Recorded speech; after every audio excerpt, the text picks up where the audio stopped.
देखिए, इस वीडियो में मैं आपको ये बताऊंगा कि बच्चों के एग्जाम की तैयारी माता पिता को किस तरह से करवाना चाहिए और किन किन बातों का ध्यान रखना चाहिए।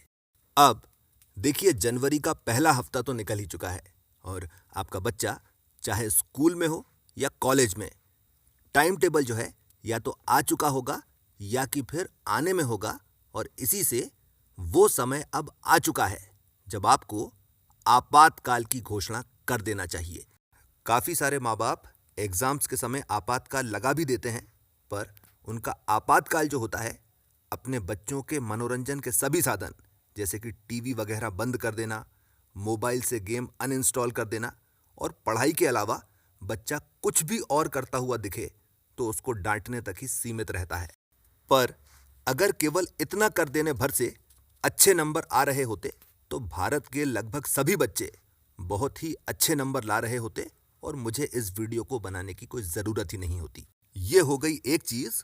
दूसरी चीज़ आप ये समझिए कि बच्चे के अच्छे नंबर लाने के पीछे जितना हाथ स्कूल और ट्यूशन का होता है उतना ही, बल्कि उससे कहीं ज़्यादा हाथ माता पिता के एक्टिव पार्टिसिपेशन का होता है।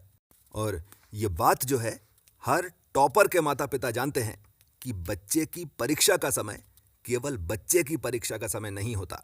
ये असल में वो समय होता है जब बच्चे के माता पिता की असली परीक्षा होती है। इस चीज को जरा समझ भी लीजिए। देखिए, एक ही स्कूल में, एक ही ट्यूशन में और एक जितना पढ़ाए जाने के बाद भी एक बच्चा तो टॉप कर रहा होता है और एक बच्चा बड़ी मुश्किल से पास हो पा रहा होता है। तो इसका सीधा सीधा मतलब यह हुआ कि वो बच्चा जो टॉप कर रहा है उसके पीछे उसके माता पिता का आशीर्वाद नहीं, उसके माता पिता की कड़ी मेहनत होती है। देखिए, स्कूल्स, कॉलेजेस और कोचिंग्स में मैंने एक दो बच्चों को पढ़ाया है और मैंने इस चीज़ को बहुत बार देखा है कि वो बच्चे जो टॉप करते हैं, बहुत अच्छे नंबर लेकर आते हैं, उनके माता पिता भले ही चाहे कोई ख़ास पढ़े लिखे नहीं हो तो भी वो अपने बच्चे की पढ़ाई लिखाई पर ध्यान देते हैं। और वो ध्यान जो है किस तरह से दिया जाता है, वही चीज़ मैं आपको इस वीडियो में बताऊंगा। सबसे पहली चीज़, और देखिए, ज़्यादातर बच्चों के साथ ऐसा रहता है कि जब तक टाइम टेबल नहीं आ जाता तब तक वो पढ़ाई करना शुरू ही नहीं करते। इसका सबसे बड़ा नुकसान ये होता है कि एग्ज़ाम्स के समय उनकी तबीयत ही ख़राब हो जाती है, क्योंकि उन्हें बहुत ही ज़्यादा पढ़ाई करना पड़ती है। उनके पास पूरा स्टडी मटेरियल भी नहीं होता और उन्हें समझ ही नहीं आता कि एग्ज़ाम्स के पॉइंट ऑफ व्यू से कौन कौन सी चीज़ें बहुत ही ध्यान से पढ़ी जाना चाहिए और कौन कौन सी चीज़ें बड़े आराम से छोड़ी जा सकती हैं। और इसी से आपका यानी माता पिता का काम ये होता है कि वो इस बात को सुनिश्चित करें कि एग्ज़ाम शुरू होने के 1 महीने पहले पहले बच्चे के सिलेबस में जो कुछ भी आ रहा है वो सब कुछ एकदम सीरियल वाइज ऑर्डर में बच्चे की कॉपी में लिखा हुआ होना चाहिए। देखिए, ये बहुत ही मज़ेदार काम होता है और इसमें मुश्किल से 5 मिनट लगते हैं। बच्चे से उसकी बुक्स और कॉपीज़ मंगवाइए और सिलेबस के हिसाब से रोज़ के रोज़ केवल एक सब्जेक्ट चेक कीजिए कि मैडम ने ये करवा दिया है कि नहीं करवा दिया है और तुम्हारी कॉपी में ये लिखा हुआ है कि नहीं लिखा हुआ है। और जब तक लिखा नहीं जाता तब तक मोबाइल और टीवी नहीं चल सकता। इस चीज़ को भी समझिए कि एक दिन में केवल एक ही सब्जेक्ट की बुक्स और कॉपीज़ चेक करना चाहिए, क्योंकि उससे ज़्यादा बच्चा नहीं लिख सकता। इसके 3 फ़ायदे होते हैं। पहला फ़ायदा ये होता है कि आपको ये चीज़ समझ में आ जाती है कि बच्चा अपनी पढ़ाई के लिए कितना सीरियस है। दूसरा फ़ायदा ये होता है कि बच्चे को भी ये चीज़ समझ में आ जाती है कि आप उसकी पढ़ाई के लिए कितना सीरियस हैं। और तीसरा फ़ायदा जो है वो मैं आपको आगे चलकर बताऊंगा। अब आ जाइए दूसरे नियम पर और देखिए, माता पिता का काम होता है अपने बच्चों का पालन पोषण करना और टीचर का काम होता है बच्चों को पढ़ाना। और इसीलिए जहाँ तक हो सके माता पिता को अपने बच्चों को पढ़ाने की कोशिश नहीं करना चाहिए। इस चीज़ को ज़रा समझ भी लीजिए। देखिए, आजकल ऐसा है कि ज़्यादातर दोनों ही पेरेंट्स कहीं ना कहीं पर नौकरी कर ही रहे होते हैं। अब ज़रा सा खुद सोच कर देखिए कि आना जाना मिलाकर और लगभग 10 घंटे नौकरी करके आने के बाद क्या कोई भी इंसान इस मेंटल स्टेट में हो सकता है कि वो फिर अपने बच्चों को भी पढ़ा सके। अब एक सवाल यहाँ पर ये उठता है कि भाई मैं तो घर पर ही रहता हूँ और अगर थोड़ी सी मेहनत करके मैं अपने बच्चे को खुद ही पढ़ा सकता हूँ तो क्यों नहीं पढ़ाऊँ, इससे समय भी बचेगा और पैसा भी। देखिए, मान लेते हैं आपके बच्चे ने आपसे कोई सवाल पूछा। अब क्योंकि उसको पढ़े हुए आपको बहुत समय हो चुका है तो सबसे पहले तो आपको उसे ढूंढना पड़ेगा, फिर पढ़ना पड़ेगा, फिर समझना पड़ेगा और फिर उसको अपने बच्चे को समझाना पड़ेगा। और ऐसा हो सकता है बच्चे को वो चीज़ समझ में आए या नहीं आए, और इतना सब करने में एक तो बहुत सारा समय बेकार हो जाएगा और दूसरे, अगर आप समझा नहीं पाए तो बच्चा जो है वो आपको बेवकूफ़ समझेगा। भाई, स्कूल में टीचर तो केवल 5 मिनट में ही नहीं समझा पाया था, और आप अगर आधे घंटे के बाद भी कुछ नहीं समझा पाए तो बेहतर कौन हुआ। देखिए, किसी भी काम को अगर बहुत ही अच्छी तरह से करवाना हो तो हमेशा किसी प्रोफेशनल से ही करवाना चाहिए, और अपनी समझदारी दिखाने की या उस काम को खुद से करने की कोशिश बिल्कुल भी नहीं करना चाहिए। जहाँ तक बच्चों की पढ़ाई का सवाल है तो देखिए, इसमें तो कोई चांस लेना ही नहीं चाहिए, और अपने बच्चे के लिए केवल और केवल सही टीचर का चुनाव करके बाकी की सारी चीज़ें टीचर पर ही छोड़ देना चाहिए। अब आ जाइए तीसरे नियम पर, और इसमें आप ये समझिए कि सही टीचर असल में क्या होता है और अपने बच्चे के लिए सही टीचर का चुनाव असल में किया किस तरह से जाता है। देखिए, सही टीचर असल में वो होता है जो आपके बच्चे के लेवल पर जाकर उसको समझाता है और बच्चे को इस लायक बना देता है कि बच्चा अपनी क्षमता के अनुसार अपना सर्वश्रेष्ठ प्रदर्शन यानी अपनी बेस्ट परफॉर्मेंस देने लग जाए। अब देखिए, होता असल में यह है कि स्कूल में एक क्लास में 40, 50 या 60 बच्चे बैठते हैं, जिसकी वजह से बच्चे को इंडिविजुअल अटेंशन नहीं मिल पाता। अब ये इंडिविजुअल अटेंशन मिल सके, इसी के लिए बच्चे को स्कूल के अलावा किसी दूसरी जगह पर किसी दूसरे से पढ़वाया जाता है। काफ़ी सारे पेरेंट्स इसके लिए ये करते हैं कि वो अपने बच्चों को बड़ी बड़ी कोचिंग में डाल देते हैं, जहाँ पर उनके बच्चे सब्जेक्ट के बेस्ट टीचर्स से पढ़ सकते हैं। और आज तक मैंने जितनी भी बड़ी बड़ी कोचिंग्स देखी हैं, मैंने देखा है कि उन जगहों पर वाकई में सब्जेक्ट के बेस्ट टीचर्स ही पढ़ाते हैं। अब ज़रा सा खुद सोच कर देखिए कि किसी सब्जेक्ट का बेस्ट टीचर क्या आपके बच्चे को इंडिविजुअल अटेंशन दे सकता है? अगर आपको ऐसा लगता है तो आप अपने बच्चे को बड़ी से बड़ी कोचिंग में पढ़वाइए, पर अगर आपको ऐसा नहीं लगता तो फिर आप अपने बच्चों को हमेशा होम ट्यूशन्स में ही पढ़वाइए। देखिए, अपने बच्चे को होम ट्यूशन्स में पढ़वाने के 6 फायदे होते हैं। पहला ये कि कहीं आना जाना नहीं पड़ता। दूसरा ये कि क्योंकि टीचर आपके सामने पढ़ाता है, आपको मालूम होता है कि वो क्या पढ़ा रहा है, कैसा पढ़ा रहा है और बच्चे को कितना समझ में आ रहा है। तीसरा फ़ायदा ये होता है कि आपके बच्चे को इंडिविजुअल अटेंशन मिलता है। चौथा फ़ायदा ये कि आप उस टीचर को बोल भी सकते हो कि भैया एग्ज़ाम में इतना आ रहा है तो आप अभी इतना ही करवाइए। पांचवा फ़ायदा ये होता है कि आपको अपने पैसे की पूरी वैल्यू मिलती है। और छठा और सबसे बड़ा फ़ायदा ये मिलता है कि इस तरह से पढ़कर जब आपके बच्चे के बेसिक कॉन्सेप्ट्स क्लियर हो जाएं और वो एक बेस्ट स्टूडेंट बन जाए, तब आप उसको एक बड़ी कोचिंग में डलवाकर बेस्ट टीचर से पढ़वा भी सकते हैं और तब उसको सब कुछ समझ में भी आएगा। आप बस केवल इन होम ट्यूटरिंग करवाइए और फिर आपका काम बस केवल इतना रह जाता है कि हर छठे सातवें दिन टीचर से पूछते रहिए कि बच्चे के एग्ज़ाम्स होने वाले हैं, तैयारी कैसी चल रही है। हम चाहते हैं कि बच्चे के अच्छे नंबर आएँ, और उसके लिए अगर आपको बच्चे पर सख्ती भी करना पड़े तो ज़रूर कीजिए। हमारी तरफ से आपको पूरी छूट है। और आप इस बात को हमेशा याद रखिए कि अपने बच्चे को बेस्ट टीचर से पढ़वाने से कहीं ज़्यादा बेहतर सही टीचर से पढ़वाना होता है। और अगर आपने इतना कर लिया है तो आप इस बात को मानकर चलिए कि माँ बाप होने की आधी जिम्मेदारी आपने पूरी तरह से निभा दी है। अब आ जाइए चौथे नियम पर और देखिए किसी भी वजह से अगर आप अपने बच्चे की होम ट्यूशन्स नहीं करवा सकते तो फिर आप YouTube की मदद लीजिए। आजकल सभी सब्जेक्ट्स के, सभी क्लासेस के, सभी सवाल करे कराए और बहुत ही अच्छी तरह से समझाए हुए YouTube पर अवेलेबल हैं, जिनमें एक से बढ़कर एक अच्छे पढ़ाने वालों ने कठिन से कठिन कॉन्सेप्ट्स आसान से आसान तरीके से समझाए हुए हैं। यानी आप मानकर चलिए कि ऐसा कुछ भी नहीं हो सकता जो आपके बच्चे के सिलेबस में हो और YouTube पर नहीं हो। आप बस केवल इतना कीजिए कि कास्टिंग लगाकर मोबाइल को टीवी से कनेक्ट कर दीजिए और बच्चे से पढ़ाई वाली वीडियोस टीवी पर ही देखने के लिए और उनके नोट्स बना लेने के लिए कहिए। देखिए, टीवी पर ही देखने के लिए इसलिए कहा जा रहा है क्योंकि बच्चे थोड़ी देर ही पढ़ाई कर पाते हैं, फिर YouTube की रिकमेंडेशंस की वजह से उनका ध्यान भटक जाता है और इसीलिए बच्चा अगर टीवी पर ही पढ़ाई करेगा तो अगर उसका ध्यान भटके तो भी आप उसको वापस पढ़ाई पर लगा सकते हो। इस चीज को भी समझिए कि प्राइमरी चॉइस तो होम ट्यूशन्स ही होती है और YouTube से पढ़ाई करना हमेशा सेकेंडरी चॉइस होती है।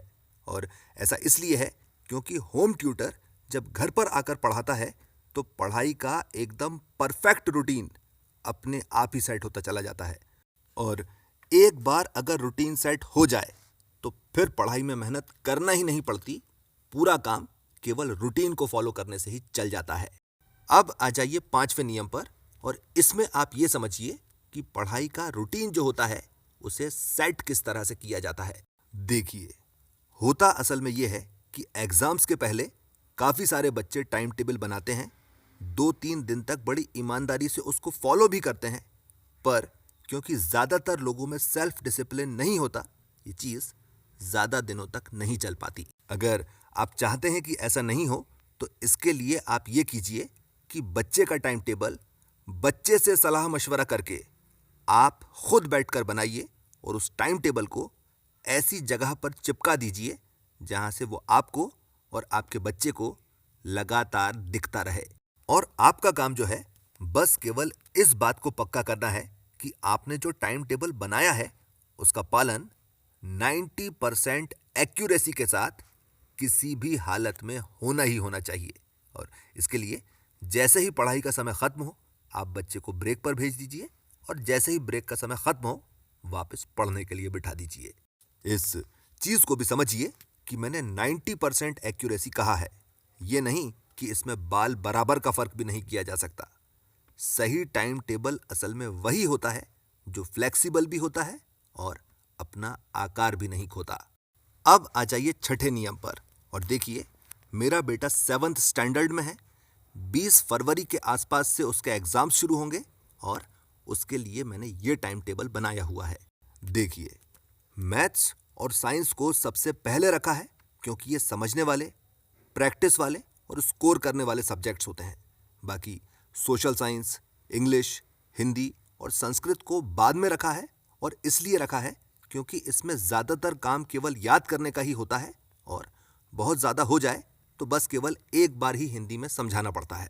इस चीज़ को भी समझिए कि टाइम टेबल बनाते समय आपको सबसे पहले वो सब्जेक्ट्स रखना चाहिए जो आपके बच्चे को सबसे ज़्यादा कठिन लगते हैं और ऐसा इसलिए क्योंकि शुरुआत में दिमाग एकदम फ्रेश रहता है और उससे सीखने में आसानी रहती है। इसके अलावा जब तक एग्जाम्स ख़त्म नहीं हो जाते आपको इस बात पर नज़र रखनी है कि बच्चा जो है लगातार 1 घंटे से ज़्यादा कभी भी नहीं पढ़े और जैसा टाइम टेबल में लिखा हुआ है उसी के हिसाब से ब्रेक्स लेता रहे। इस चीज़ को भी समझिए कि ब्रेक्स में मोबाइल या टीवी वगैरह का इस्तेमाल नहीं किया जाना चाहिए क्योंकि पढ़ाई करते समय आंखों पर जोर पड़ता है और ब्रेक्स में भी अगर टीवी या मोबाइल चलाया जाए तो आंखों में और सिर में दर्द होने लगता है और वो चीज़ जो है बच्चा बताता भी नहीं है। और इसीलिए ये ब्रेक्स जो होते हैं इनमें किसी ना किसी तरह की फिजिकल एक्टिविटी जैसे कि चलना फिरना, जॉगिंग करना, रस्सी कूदना या सूर्य नमस्कार करना चाहिए। ये हो गई एक चीज़। बच्चा जब अपने टाइम टेबल के हिसाब से ब्रेक्स के साथ उस दिन की पढ़ाई पूरी कर चुके और मोबाइल पर गेम खेलने की बात कहे और वो भी एग्जाम्स के समय कहे तो देखिए बोलने के लिए कुछ बचा नहीं है और इसीलिए बच्चे को खेल लेने देना चाहिए। और ऐसा इसलिए क्योंकि एग्जाम्स के समय अपनी पढ़ाई पूरी करके मोबाइल पर गेम्स खेलने का आनंद ही कुछ और होता है। अब आ जाइए 7वें नियम पर और देखिए, एग्जाम्स के समय अच्छे से अच्छे पढ़ने वाले बच्चों तक को तनाव हो जाता है और आपका काम यह है कि आप अपने बच्चे को हर तरह के तनाव से दूर रखें। यानी बच्चे के सामने या बच्चे से ऐसी कोई भी बात नहीं कही जानी चाहिए जिससे उसको स्ट्रेस होता हो, ताकि वो एकदम फ्री माइंड से एकदम तनाव रहित होकर अपनी पढ़ाई कर सके। अगर आपको आपस में लड़ाई झगड़ा करना है तो जब तक बच्चा घर पर है तब तक चुप रहिए और बच्चा जब स्कूल चला जाए तब आपस में खूब लड़ झगड़ लीजिए। बच्चा अगर कोई डांट खाने वाली हरकत भी करता है तो भी घड़ी में देखकर 1 मिनट से ज़्यादा बिल्कुल भी मत डांटिए। इसके अलावा बच्चे पर पढ़ाई करने के लिए जोर तो डाला ही जाना चाहिए, पर इतनी रैंक आना चाहिए, इतने परसेंट आना चाहिए, ऐसी बात बिल्कुल भी मत कीजिए। यानी आपका काम जो है वो बच्चे को बस केवल ये समझाना है कि तुम अपना बेस्ट एफर्ट डालो और बाकी का कुछ भी मत सोचो। इस चीज़ को भी समझिए कि साल भर पढ़ाई की होती तो अभी यह नौबत नहीं आती। ये वाली बात बच्चों को सीधे सीधे डिप्रेशन में ही घुसा देती है और ये बात जो है एग्ज़ाम्स के रिजल्ट आने के बाद बोली जाती है, एग्ज़ाम्स की तैयारी करते समय बिल्कुल भी नहीं। भाई, बच्चे ने अगर साल भर पढ़ाई नहीं करी तो आप क्या कर रहे थे? वो तो कम अकल है, पर आप में तो अकल है, आपने क्यों नहीं बोला? अब आ जाइए 8वें नियम पर और देखिए, काफ़ी सारे बच्चे रात में देर तक जागकर पढ़ाई करना पसंद करते हैं और इसकी सबसे बड़ी वजह यह रहती है कि ज़्यादातर घरों में दिन भर कुछ ना कुछ शोर शराबा या बेकार का डिस्टरबेंस चलता ही रहता है, जिसकी वजह से बच्चे पढ़ाई में कंसंट्रेट नहीं कर पाते। अब देखिए, रात की नींद दिन में भी पूरी की जा सकती है, पर अगर घर में बेकार का शोर शराबा लगा ही रहता है तो बच्चा दिन में भी नहीं सो सकता। इस चीज़ को भी समझिए कि अगर बच्चे की नींद पूरी नहीं होती है तो बच्चा चाहे कितना भी पढ़ ले, कितना भी याद कर ले, वो उसको याद नहीं रख पाएगा। और इसी से आपका काम यह है कि आप इस बात को एकदम पक्का करें कि जब तक एग्ज़ाम्स ख़त्म नहीं हो जाते, दिन के समय में किसी भी तरह का कोई भी डिस्टरबेंस बिल्कुल भी नहीं होना चाहिए। और इसके लिए आप अपने सभी दोस्तों और रिश्तेदारों से बोल दीजिए कि अभी बच्चे के एग्ज़ाम्स चल रहे हैं तो अभी 1-2 महीने तक मिलना नहीं हो पाएगा।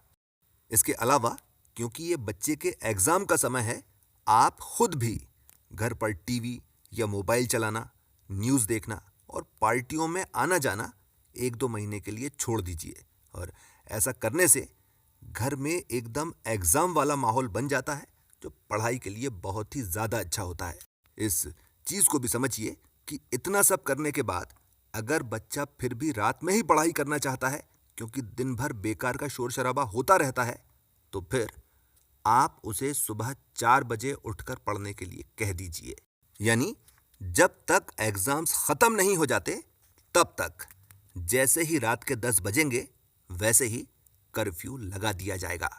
अब आ जाइए 9वें नियम पर और देखिए, एग्ज़ाम्स के समय काफ़ी सारे बच्चे ग्रुप स्टडी करने की बात करने लगते हैं, पर देखिए, जितने समय में आपका बच्चा अपने साथ में पढ़ने वाले से कोई चीज़ समझेगा या उसको कोई चीज़ समझाएगा, उससे बहुत कम समय में वही चीज़ टीचर से या यूट्यूब पर वीडियो चलाकर ज़्यादा बेहतर तरीके से खुद ही समझी जा सकती है। और इसीलिए अगर बच्चा ग्रुप स्टडी की बात करे या दोस्तों के घर जाकर पढ़ाई करने की बात करे तो इसका सीधा सीधा जवाब यह है कि इसकी बिल्कुल भी कोई ज़रूरत नहीं है। अगर तुम्हें पढ़ाई करना है तो घर पर ही बैठकर पढ़ाई करो। अब आ जाइए 10वें नियम पर और इसको बहुत ध्यान से सुनिए, क्योंकि इसी से अच्छे नंबर आते हैं और बड़े से बड़े एग्ज़ाम्स निकाले जा सकते हैं। देखिए, स्टैंडर्ड प्रैक्टिस ये होती है कि जिस क्लास में भी आपका बच्चा है, आप खुद उसके 5 या 10 साल के क्वेश्चन पेपर्स ध्यान से पढ़िए और ये समझने की कोशिश कीजिए कि आम तौर पर किस किस तरह के कौन कौन से सवाल बार बार पूछे जाते हैं, और वो सवाल जो बार बार पूछे जाते हैं उनके मास्टर आंसर्स आपको अपने बच्चे से उसकी कॉपी में लिखवा लिखवा कर देखना चाहिए। अब सबसे पहले तो आप ये समझिए कि मास्टर आंसर असल में होता क्या है।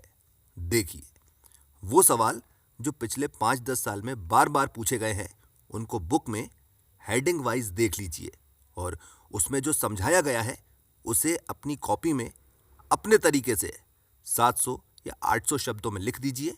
ये मास्टर आंसर होता है। और एग्जाम्स में उस टॉपिक से रिलेटेड चाहे कुछ भी क्यों ना पूछा जाए, उसमें वही मास्टर आंसर लिख दिया जाता है।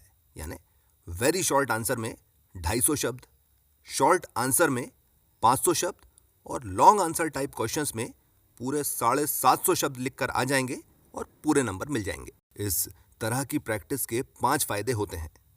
पहला फायदा यह होता है कि बच्चे के लिखने की स्पीड बहुत ही ज्यादा तेज हो जाती है।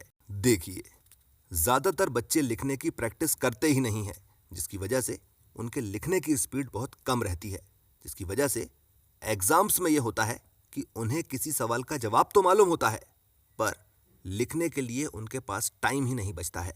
अब आ जाइए दूसरे फायदे पर और देखिए, इस तरह की प्रैक्टिस से बच्चा वर्ड लिमिट के हिसाब से आंसर लिखना सीख लेता है और ज्यादा नंबर खींच पाता है। भाई, 10 नंबर का सवाल है और 750 की वर्ड लिमिट है। अब इसमें अगर आप 1500 शब्द लिख देते हो तो 20 नंबर थोड़े ही मिल जाएंगे, मिलेंगे तो 8 ही। यानी अगर बच्चा 751वां शब्द लिख रहा है तो वो अपना ही टाइम बर्बाद कर रहा है और उसको अपनी बात तय शब्दों में करना नहीं आती।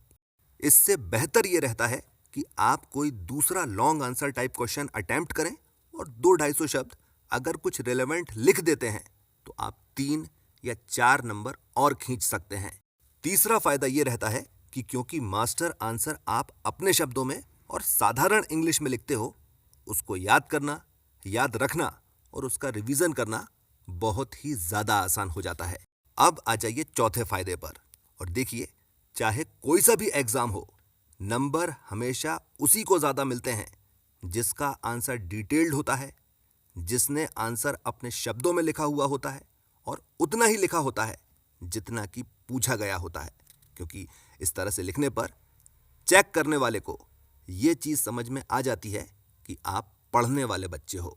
और पांचवा और सबसे बड़ा फायदा यह होता है कि पिछले 5-10 साल के पेपर्स को बहुत ध्यान से पढ़ लेने से और उनके मास्टर आंसर्स तैयार करने से आपको इंटरनल चॉइस समझ में आने लग जाती है। और अगर आपको इंटरनल चॉइस समझ में आ जाए तो आप सीधे सीधे आधा कोर्स छोड़ सकते हो और पूरे के पूरे मार्क्स लेकर आ सकते हो। ये 5 फायदे जो हैं, ये वो फायदे हैं जिन्हें मैंने आगे चलकर बताने के लिए कहा था। अब आ जाइए 11वें नियम पर और देखिए, एग्जाम का टाइम आ चुका है और इसीलिए बच्चे की हेल्थ के साथ किसी भी प्रकार का कोई भी समझौता बिल्कुल भी नहीं किया जा सकता। और इसीलिए एकदम हल्का फुल्का और आसानी से हजम हो जाने वाला खाना ही बनाइए। और मिर्च मसाले वाला और भारी खाना जो होता है वो बहुत ज़्यादा हो जाए तो भी हफ्ते में केवल 2 बार, और वो भी घर पर ही बना सकते हैं तो खिलाइए, नहीं तो कोई बात नहीं है। यानी जब तक आखिरी पेपर नहीं हो जाता तब तक बाहर की बनी हुई कोई भी चीज़ अपने बच्चे को बिल्कुल भी मत खिलाइए। वैसे भी देखिए, अभी छुट्टियां थीं तो मौज मस्ती, घूमना फिरना और खाना पीना सब कुछ बहुत अच्छी तरह से हो ही चुका है। बाकी क्योंकि एग्जाम्स का समय चल रहा है, बच्चे को शुद्ध घी जरूर खिलाइए, इससे दिमाग तेज होता है। आंवले का मुरब्बा शहद के साथ चांदी का वर्क लगाकर खिलाइए, इससे कंसंट्रेशन बढ़ता है और दिमागी थकान नहीं होती। पपीता और केले जरूर खिलाइए, इससे पेट साफ रहता है। और बच्चे का जितना वजन है उसका 5% निकाल लीजिए। दिन भर में उतना पानी बच्चे को पीने के लिए जरूर कहिए। बाकी अगर बच्चा नियमित रूप से 15-15 मिनट अनुलोम विलोम और कपालभाति करता है तो दिमाग तेज चलता है, डिप्रेशन दूर रहता है और लेटते ही साथ गहरी नींद आ जाती है। अब आ जाइए 12वें और आखिरी नियम पर और देखिए, अगर रिक्वायर्ड अटेंडेंस आ चुकी है तो बच्चे को स्कूल भेजना बंद कर दीजिए और घर पर ही बैठकर पढ़ने के लिए कह दीजिए। एक चीज चलिए और भी बता देता हूं। देखिए, बच्चे के पढ़ाई के कमरे में जितनी कम चीजें हों उतना ही ज़्यादा कंसंट्रेशन बढ़ता चला जाता है और पढ़ाई करते समय ईशान कोण की तरफ चेहरा और पीठ के पीछे दीवार होने से पढ़ा हुआ सब कुछ बहुत अच्छी तरह से याद रहता है। अब देखिए, ये हो गई वो सभी 12 चीज़ें जिनका ध्यान हर माँ बाप को अपने बच्चे के एग्जाम्स के समय रखना चाहिए, और इनमें से कोई एक चीज़ भी ऐसी नहीं है जिसका पालन नहीं किया जा सकता, और किया जाए तो बेहतर नतीजे नहीं मिले। आखिरी चीज़, और देखिए, ये सभी नियम आचार्य चाणक्य के अर्थशास्त्र से लिए गए हैं, जिसमें उन्होंने ये बताया है कि किसी भी काम में निश्चित रूप से सफलता प्राप्त करने के लिए उसकी योजना किस तरह से बनाना चाहिए। इस टॉपिक पर मैंने एक वीडियो भी बनाया हुआ है, आप चाहें तो उसे देख सकते हैं। इसके साथ मैं अपनी बात खत्म करता हूं। अपने जीवन का कीमती समय जो आपने मेरी बात सुनने के लिए मुझे दिया, उसके लिए आपका बहुत बहुत धन्यवाद।